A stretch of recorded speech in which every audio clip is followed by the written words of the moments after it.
네, 어제 검찰이 구속된 이명박 전 대통령을 찾아가서 조사를 시도했습니다. 하지만 이 전 대통령이 거부해서 이뤄지지 못했는데요. 공정한 수사를 기대하기 어렵다면서 거부한 겁니다.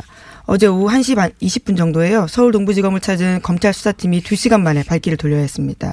이 전 대통령은 방 밖으로 나오지 않았고요. 검찰 수사에 불응한다는 취지의 서면만 검찰에 냈습니다. 또 이 전 대통령은 앞으로도 모든 조사를 거부하겠다라고 밝히고 있습니다. 뭐 어차피 기존 혐의는 다 부인했기 때문에 이건 아마 새로운 혐의가 추가되고 구체화되는 걸 막으려는 거겠죠. 예. 똑같은 질문을 하려고 검찰이 가는 건 아닐 테고, 예를 들면 뭐 제2롯데월드 건 관련해서 새로운 문건이 나왔고 구체적인 질문들이 있을 수 있는데 뭐 그런 거를 받지 않겠다. 네, 예. 특활비스도 아직 마무리되지 않아서요. 이번 공소장이 전부 다 들어간 것도 아닙니다. 예. 그래서 아마 그런 혐의가 추가되는 것을 막으려는 의도가 아니겠는가. 뭐 그렇게 보이고요.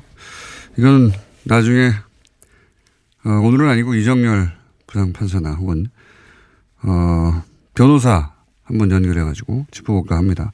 제 생각은 그런데 이명박 전 대통령 관련 뉴스 몇 가지 더 있죠. 네. 네, 또 천안함 사건 8주기였던 어제요. 이명박 전 대통령 측근들은 대전 현충원을 찾았습니다. 김여재 전 정무수석이 방명록에다가 이명박 전 대통령을 대신해서 글을 남겼는데요. 통일이 되는 날까지 매년 들르겠다는 약속을 지키지 못해서 유감이다라고 밝혔습니다.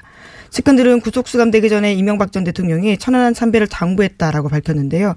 뿐만 아니라 방명록에 적은 문구는 구치소에서 이명박 전 대통령이 변호사에게 직접 불러준 내용이라고 합니다. 워낙 지지가 없으니까, 예. 보수의 집결을 도모할 소재를 이제 천안함으로 잡은 건데, 지난달에도 한번 혼자 방문했었거든요. 네, 예. 측근들 조사가 한창이 되었는데요. 지난달 26일에 혼자 갔었습니다. 그러니까 이제 천안함으로 내가 보수고, 예. 보수의 집결을 원하는 건데, 안 되죠. 예, 이렇게는. 네, 글만이 아니라 SNS에도 썼고요. 또 조화도 보냈습니다. 나라를 그렇게 생각하시는 분이 자원외교를 통해서 이제 공사로부터 국부를 그렇게 많이 유출한 건지 뭐 이건 굉장히 이율배반적인 앞뒤가 안 맞는 행위라고 보는데 어쨌든 소재가 너무 없으니까요. 그만큼 할 수 있는 게 없다. 예. 그렇게 이해해야죠. 예. 지지가 보이지 않고. 여론이 본인한테 조금이라도 유리한 측면이 있어야 되는데 하다못해 태극기 들고 앞에 와서 시위를 해준다든가 아무도 없으니까 이렇게라도 하는 거죠. 될 리가 없습니다. 이렇게 해서. 예. 다음 뉴스는요. 예, 또 공정거래위원회가 이명박 전 대통령의 아들 이시영 씨가 최대 주주로 있는 회사 SM을 조사할 방침이라고 MBN이 보도했습니다. 보도에 따르면 공정위는 SM의 설립과 하도급 계약 과정에 불공정 행위가 없었는지 확인할 방침이라고 하는데요. 이와 같은 결정은 지난 19일에 한승희 창륜산업 대표가 신고에 따른 것이라고 합니다. 이게 이제 몇 번 다뤘었는데 저희도 잠깐씩. 우리 재벌들이 흔히 쓰는 일감 몰아주기를 통해서 이제 우회 승계를 하는 방식이죠. 우회 상속, 우회 승계하는 재벌들이 했던 그대로 따라한 건데 그 과정에서 단시간에 이제 이 회사 덩치를 키우고 하려는 건데 근데 이제 기존 재벌보다 더 악랄한 면이 있는 것은 이 창륜한테 사업 준비를 시킵니다.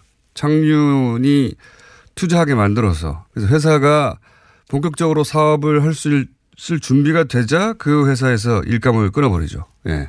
그래서 회사를 도산하게 만들고 그 회사를 뺏는 겁니다. 아예. 네. 예. 그래서 해당 하청업체 대표에 따르면요. 10억 원이나 빚을 졌다라고 합니다. 예. 개인이 그 정도 빚을 지어서 회사를 준비시키니까 그걸 망하게 만든 다음에 한 번에 몸집을 키우는 거죠. 예. 공정위가 조사할 내용이 맞는 거죠. 예. 조사하면 나올 거라고 봅니다. 그 SM이 이제 이시영 씨의 회사인 거죠. 예, 이시영 씨의 회사, 다스를 바로 상속하기에는 너무 부담스러우니까 이렇게 바깥에 회사를 하나 세운 다음에 거기 일감을 다 몰아줘서 실제 다스가 얻는 이익의 상당 부분을 SM이 가져가 버리면 예, 되는 거잖아요. 그런 식으로 상속을 하려고 했던 거죠. 예. 사실 다스는 누구 겁니까? 라는 질문이 없었으면요. 그런 프로젝트가 착착 진행됐을 겁니다. 그랬겠죠. 그리고 이 부분은 일요신문을 칭찬해 줘야 됩니다. 이 부분은. 주진우 기자가 찾아낸 게 아닙니다. 이 영역은. 자, 다음 뉴스는요. 네, 정부가 한미 FTA 협상에서 자동차 분야를 내주고요. 대미 철강 수출에서 무관세 쿼터, 그러니까 할당량을 확보했다라고 합니다. 미국의 무역 확장법에 따르면 철강 관세 부과 대상에서 제외가 된 건데요. 수출 물량은 지난해 74% 수준으로 줄어들게 됩니다. 이 부분 저희가 잠시 후에 짚어볼 텐데, 예. 이건 워낙 전문적인 영역이어서, 한쪽에서는 이 정도면 선방했다고 하고, 한쪽에서는 특히 뭐 자동차 업계에서는, 입을 내밀고 있는데, 정말 전체적으로 봐서 이게 선방한 건지 아닌지는 전문가와 함께 한번 따져보겠습니다. 그 중에서 근데 눈에 띄는 대목 한 가지는 제가 전문가가 아닌데도 알 수 있는 한 가지는 미국 자동차 수입 허용 물량, 소위 쿼터가 1년에 2만 5천 대에서 5만 대로 확대된다고 하는데 지금도 2만 5천 대지만 그 만 대밖에 안 들어오거든요. 그 미국 차가 인기가 없어서. 5만 대로 확대된다고 해서 5만 대가 들어오는 게 아니다. 이건 뭐 우리한테 큰 미국 쪽에서 보기에는 뭔가 쿼터를 늘려서 좋은 결과 같지만 우리 쪽에서는 실질적으로 영향 미치는 영향이 없어 보입니다. 이 부분은. 네. 그래서 김현종 통상교섭본부장도요. 미국 쪽에 필요한 수준의 명분을 제공하고 우리 측 실리도 확보했다라고 자평하고 있습니다. 당사자니까 당사자니까 잘했다고 해야죠. 김현종 본부장과도 인터뷰를 저희가 잡아보려고 노력 중입니다. 그런데 그 전에 전문가 연결해서 잠시 후에 이 내용을 한번 짚어보겠습니다. 정말 선방을 한 것인지 제3자의 눈으로 한번 보기로 하고요. 자, 다음 뉴스는요. 네, 존 볼턴 미국 백악관 국가안보보좌관 인터뷰가 나왔는데요. 내정자입니다. 현재로서는요. 트럼프 대통령과 김정은 북한 노동당 위원장이 회담을 통해 아주 솔직한 논의를 빨리 할수록 더 좋다라고 밝혔습니다. 이론적으로가 아니라 매우 구체적으로 비핵화 방식 논의에 빨리 도달할수록 바로 본론에 들어갈 수 있어서 좋다라고 하는 건데요. 국가안보보좌관 내정 뒤에 첫 대북 정책 관련된 공개 발언입니다. 그러니까 조기 북미 정상회담을 옹호하면서 트럼프 대통령과 코드를 맞추는 내용으로 보입니다. 이게 이제 핵심이 북한 체제 보장과 그러니까 미국이 해줄 체제 보장과 북한이 할 비핵화 이걸 서로 맞교환해야 되는데 이게 무슨 똑같은 물건을 서로 맞교환하는 게 아니라 체제 보장도 눈에 안 띄는 것이고 비핵화도 검증하기가 쉽지 않은 일이거든요. 굉장히 어려운 일인데 이걸 빨리 하겠다는 거죠. 중간에 길게 얘기할 거 없이 이거부터 빨리 하자. 북한에서는 그러면 우리는 그거 할 테니 당신들이 체제 보장을 해준다는 약속을 어떤 식으로 할 거냐. 뭐, 레바논이나 혹은 이란 때도 뭐 독일이라든가 프랑스라든가 영국이라든가 소위, 강대국들이 다 끼어서 이란 협정 맺었는데 그 다음 트럼프 대통령 와서 다 무시했잖아요. 그러니까 우리도 육자회담 틀, 그러니까 뭐 일본이나, 북한과 우리 미국 3자만 합의가 좀 될 일이 아니고 그 약속을 주변 강대국들이 다 보장한다. 이런 육자회담 틀을 만들었지만 그거 가지고 되겠는가. 이란 모델을 봐라. 북한에도 그렇게 나올 거예요. 어떻게 체제 보장을 할 것인지 그것도 어려운 문제고 그리고 어떻게 핵을 완전히 돌이킬 수 없을 정도로 파괴했는지 이것도 검증하기 쉽지 않아서 진짜 어려운 문제죠. 이걸 해야 되는 거거든요. 이 어려운 숙제인데 그거 빨리 들어가자는 얘기는 저는 뭐 잘못된 얘기는 아닌 것 같습니다. 그리고 이 초강경파 볼트에 대해서 이제 불안해 하시는 분들도 많은데 이건 뭐 저의 생각이지만 중간의 어려움들은 이제 마지막 영광을 돋보이게 할 뿐이다. 저는 이게 트럼프 대통령의 사고방식이라고 봐요. 네, 볼턴도 인터뷰에서 이렇게 하겠습니다. 북한이 정상회담을 제안한 동기에 대해서 트럼프 대통령 공이다라고 밝혔는데요. 오바마는 다르다라고 하면서 트럼프 대통령을 칭찬하는 전략을 쓴 겁니다. 그러니까요. 저는 중간에 이 초강경파에 대해서 어려움을 겪지 않겠느냐. 어려움이 있을 수 있겠죠. 그런데 그런 어려움은 결국은 마지막에 모든 문제를 해결하는 트럼프 대통령의 영광을 더욱 돋보이게 할 장치일 뿐이다라고 트럼프 관점에서 보면 보일 거라고 봅니다. 그래서 저는 북미 정상회담이 트럼프에도 너무 필요한 것이라 정상회담은 이루어지긴 할 것이다.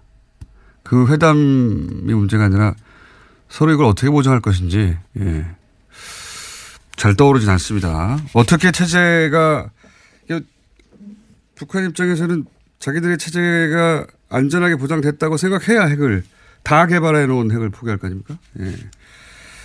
이 문제가 가장 어려운 문제다. 예. 다음 뉴스는요. 네, 그와 관련해서 북한을 둘러싼 정세들이 굉장히 빠르게 움직이고 있는데요. 북한과 중국 사이에 고위급 인사의 방문 정황이 포착됐다라고 합니다. 북중 접경지대인 중국 단둥역 주변에 가림막이 설치되었고요. 지난 25일부터 역 주변이 통제됐다라고 합니다. 그래서 김정은 북한 노동당 위원장의 방중설이 제기되기도 하고요. 주로 미국 쪽 외신이 그렇게 보도하고 있습니다.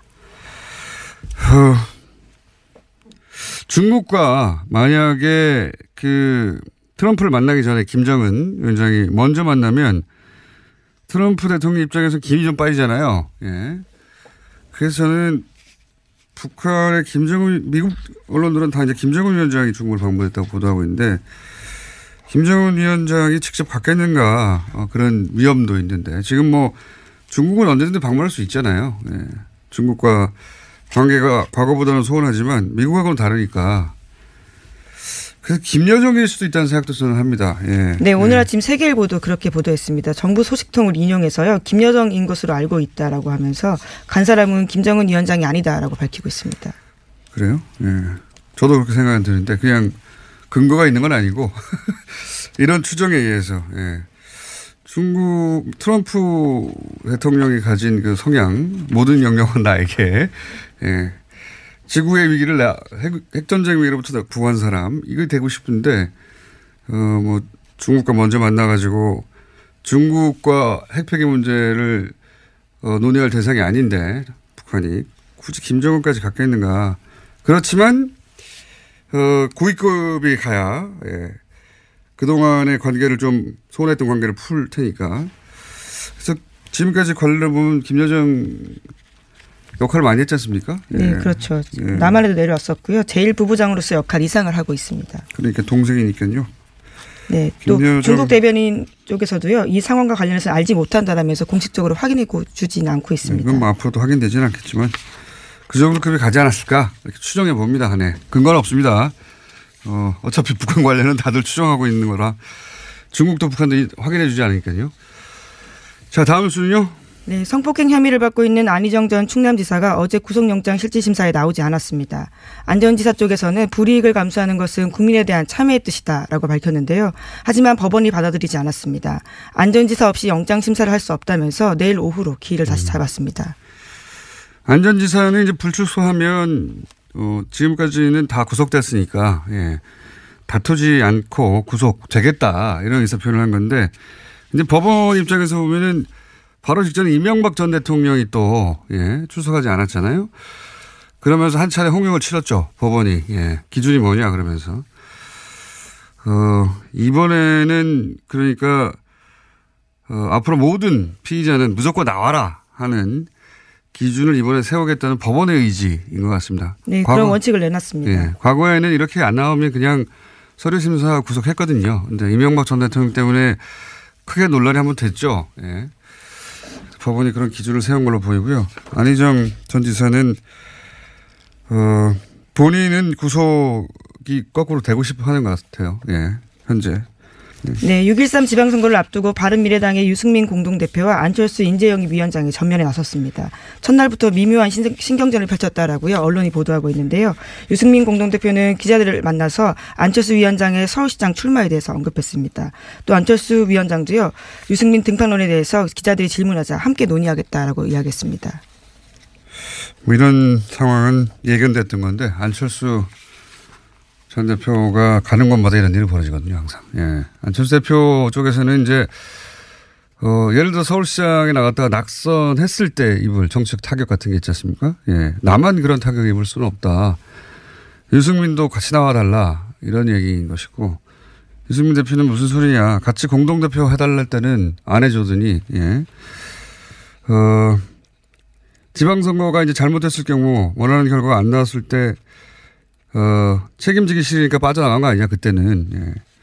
근데 이제 또 당 지지율이 안 나와서 지선에 나가서 당선되기 쉽지 않을 것 같으니까 나도 출마시켜서 타격을 주는 거 아니냐. 뭐 이런 서로의 둘 다 지방선거 이후에 당의 주도권을 누가 가져갈지를 미리 그림을 그리면서 싸우고 있는 중이다. 예, 이렇게 해석하면 될 것 같습니다. 유승민 대표 지지자 그룹이 괜히 합쳤다라는 생각을 하기 시작할 거라고 봅니다. 저는.